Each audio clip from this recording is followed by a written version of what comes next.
Hopefully y'all guys can hear me. I didn't realize my mic was off. I designed these proud veterans who are ready to go.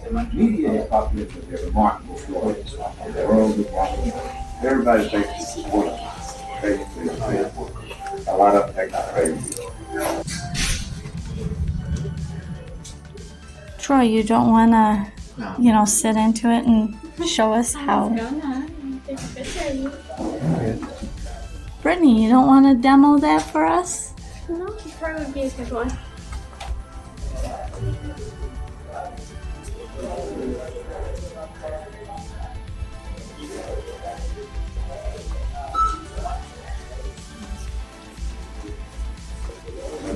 Go ahead and look through it, and that's what the Sherman tank people would. Oh, can I line it up? There we go. That's in the viewer.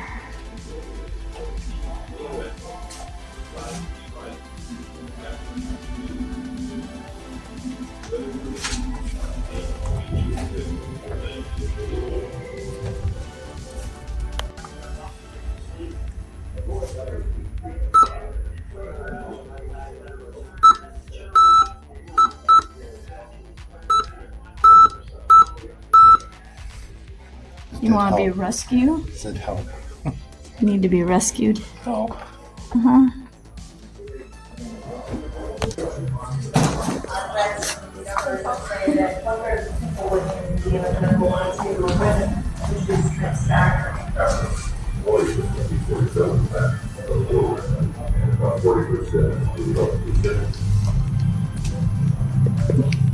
You can go into the casino and you walk across, and then you come out through that door. You can come in here and pay.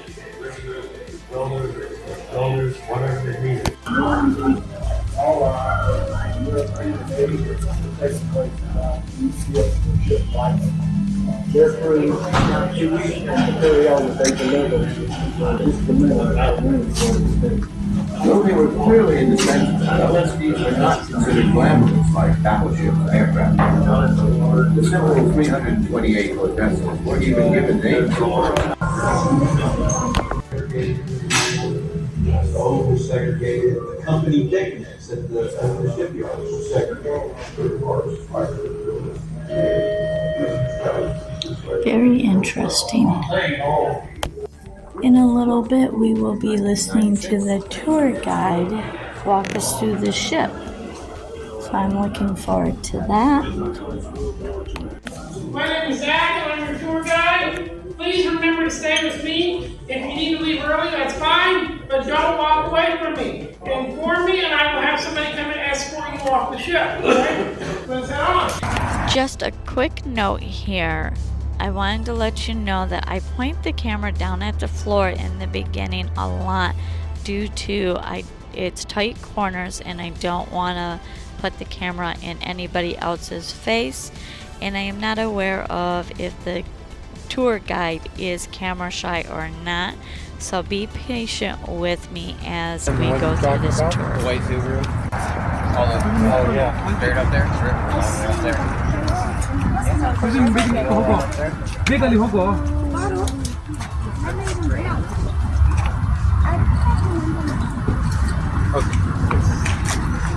So this ramp, when the river gets high, it stands up just like this. So you're walking uphill instead of downhill. Yeah. So this river gets up that high? Yes. Oh, wow. Yes. Like up to where that gate is right there, we've seen it up right underneath that. And it's actually water down up on that platform. Yeah. In 1942, launched in 43, early enough to take part in several different beach landings in World War II, North Africa, Salerno, and Normandy. After the Normandy beach invasion, it is decommissioned, and then in 1954 utilized for the construction of the new line. And that means this is an early warning system. We go through the new line several times to reinforce it, and then in 1964 the ship is sold off to the Greek Navy. The Greeks own and operate the ship drawn from 1964 until 1999, 35 years. In 1999, we give the ship back, and in 2000 to 2001, we bring it across the ocean. The ship still operates, okay? The ship is still doing what it did in World War II. Still go out on the water and move. That's why you need a tour guide. Up here on the main deck, you have had 20 to 30 trucks. 20 to 30 trucks. And you see the yellow X's and circles everywhere. Those are for tie downs. The tie downs are there to provide a 4-point contact onto the trucks. Why is that? Because up here on this deck, you would have had 20 to 30 trucks. You would have had 20 Sherman tanks, and then you would have had 300 soldiers. You also would have had 100 sailors, and we're just going to head on down to troop berthing because of all the noise. The speedboats are done.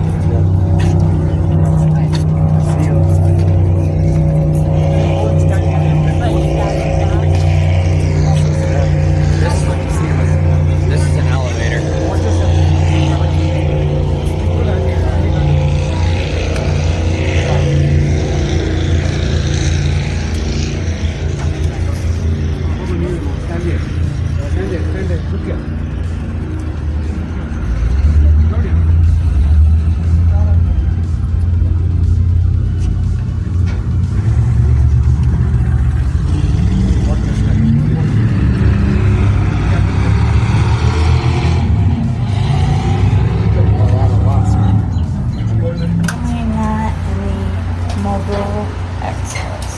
In World War II, LSTs were built all across the country.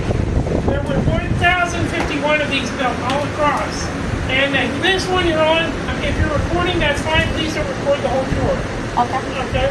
This one was built in about 5 months. And out there on the main deck, you would have had 20 to 30 trucks. Down here, you would have had 300 soldiers. And on tank deck, you would have had 20 Sherman tanks. If you had different styles of tanks, you might be able to have 30 on there, as long as they were smaller tanks. LST means landing ship tank. They are built so fast they don't even get names. They just get a random number and get sent on out. This one you're on was part of several beach landings. So you pass that 20 up there, that is going to be your main way of fighting off the enemy planes as they come on in. There's going to be about 12 of those up there on that deck. That's for short-range anti-aircraft weaponry, okay? The ship you're on hadn't existed before. And in World War II, they're going to be utilized as a primary source for transporting the material. Here you would have had 300 soldiers. These are the beds they would have been sleeping on. And you'll notice all the writing there, that is Greek writing. If a soldier is going to sleep on this, he has to tie himself in like so, keep him rolling out onto the deck. The soldiers, officially they were 18 to 35. However, unofficially, they were about 15 to their mid-20s. America did not have a very large army at the beginning of the war. Since medical records and stuff like that were not what they are today, it was easier to lie your way into the military back then. This ship is actually going to be used several times D-Day. We made 44 trips back and forth across the channel. Why were we doing all that? Well, we were being utilized as a backup medical support ship. Down here, as I said, you would have had soldiers, but you also would have had extra nurses, doctors, and surgeons. And so as soon as the ship hit the beach, everything gets sent off. The nurses, doctors, and surgeons set up tank deck over there as an operating room, and the soldiers bring on their wounded bridge when the ship goes back eastward. Offloads the wounded and brings on the material. Okay? So the LST is being utilized in a various great number of ways. Right over here we have a hatchway. Right here we have another hatchway. Watch your step as we head on. Follow me.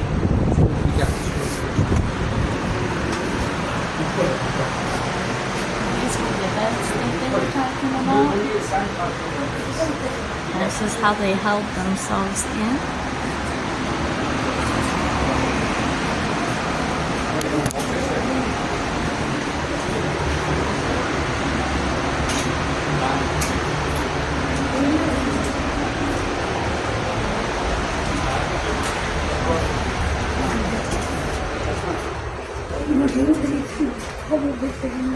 That's a nice life jacket.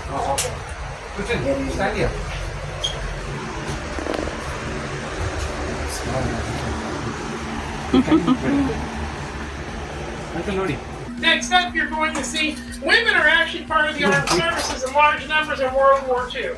In the Army, they're what you call the wax, and in the Navy, they're what you call a rave. And right here, you will see a poster indicating girls to join the raves. And you're also going to see a dummy dressed as a World War II soldier. Okay, that's next up. And then what we're going to do is we're going to go on down to tank deck to see where the tanks and other vehicles were kept, okay? Slow. Oh, this is where the tanks were kept. Wow. Tank.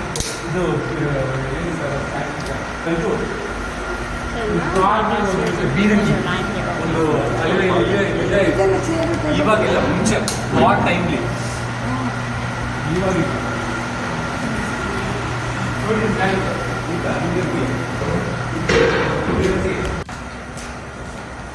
Alright guys, so this is where the tanks would have been kept. You would have had two there in the overhead. You will see a red square, and that is where a 30mm shell hit the deck in World War II. 30 mil hit the ship in World War II, and it came right down through here.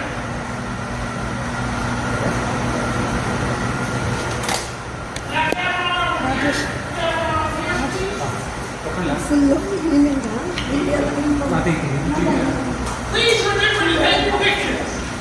Pictures are fine, as well as short haul and ARL for an auxiliary repair ship.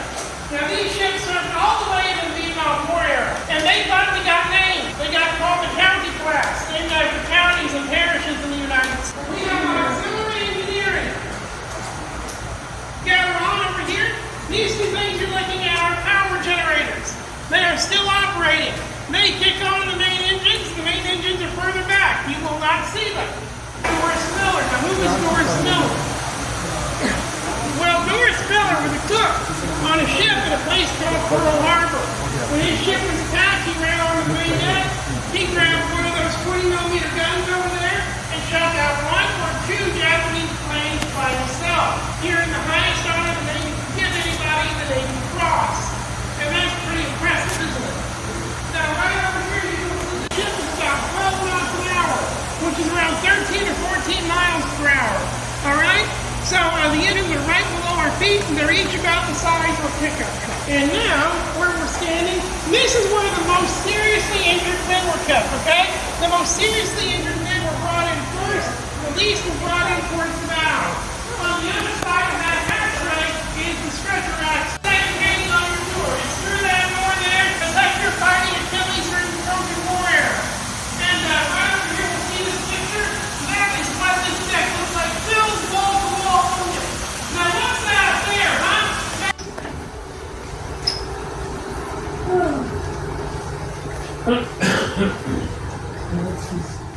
Okay, so up here is mess deck.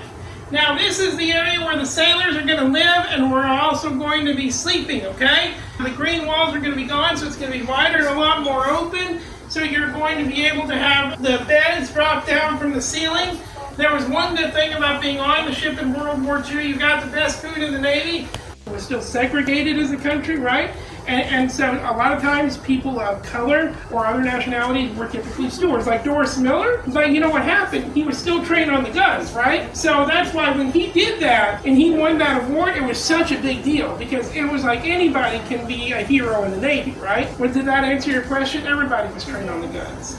Anything else? Right here we've got the lovely bathroom accommodations, otherwise known in the Navy as the ship's head. And the head, all this stuff is still being used. As I said, with the exception of the guns. Because when we take the ship out once a year for a month, this is kind of where we live, you know, as the crew. I'm one of the crew members. Yeah, you saw Bill walking around. He's another crew member. So, looking at those numbers, you know what the numbers are? No. Read the numbers out loud for us, will you? The top set of numbers. Yeah, read those out loud. 2, 41, 2. Okay, all right, class. The first two, what is the first two for? That is for port side. You are on port side, P-O-R-T, at 1. They increase going back. Makes sense? Well, what about that other two, huh? That other two is the deck you're on. Okay, so you're on the second deck, port side, 42nd frame. So I bet you when you go up here and see one of those, it'll say 2 and another and then 1. All right, and so that's kind of how you keep your way on ship. You know where it is by those set of numbers. Got it? Good deal. Good question.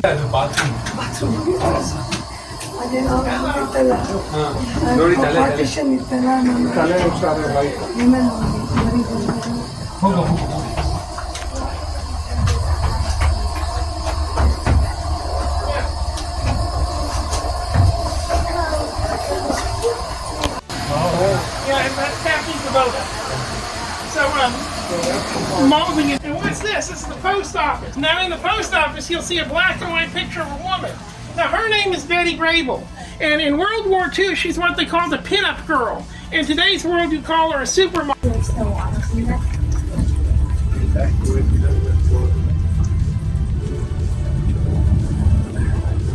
So, all the vehicles were up here. They had to go down through the hatch. They had to go through the elevator and then out the front. So they rigged it and brought it down.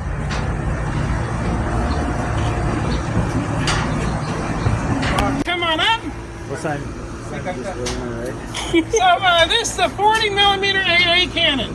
This is a single mount. That is a single mount. That is a twin mount. This weapon fired 120 of these a minute. Now, we're going to pass this around and we're going to let everybody take your picture. Just be quick about it, please.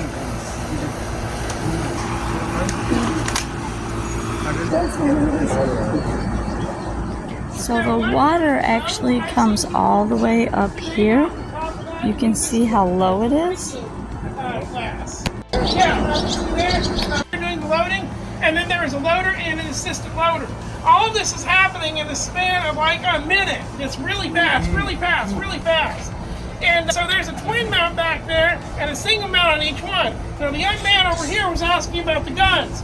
These are called Bofors cannons. That's a single one. Now the Higgins boats can have about 35 to 50 guys each. In World War II, they were made out of plywood and fiberglass. These are made from the Korean War era, so they are made out of sturdier stuff. They were actually made to last. Watch out for this, because this is a hatchway.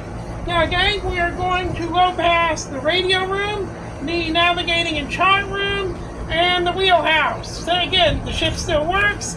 Actually, the wheelhouse is where I work when we go out. So let's head on. Follow me. No. Most of the stuff from World War II has been decommissioned. Okay?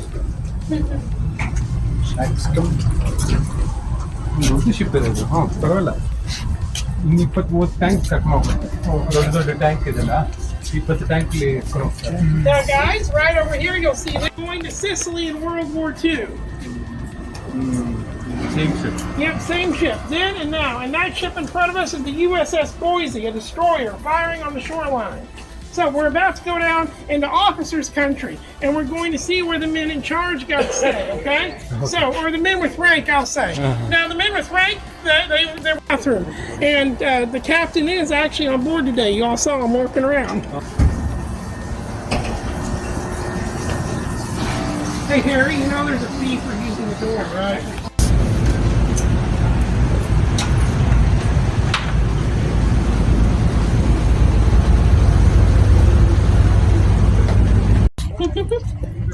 Want me to close it too? Yes, please.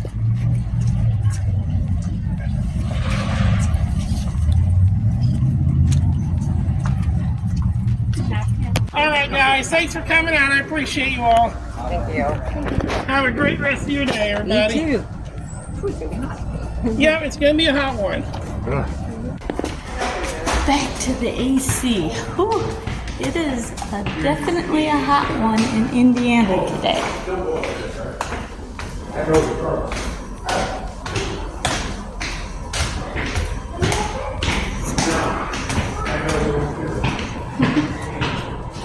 And then we go back over to the casino. Thank you all for joining me. I hope that you enjoyed the tour, and got some good information. If you're ever down here in Evansville, Indiana, make sure you stop and check out this tour.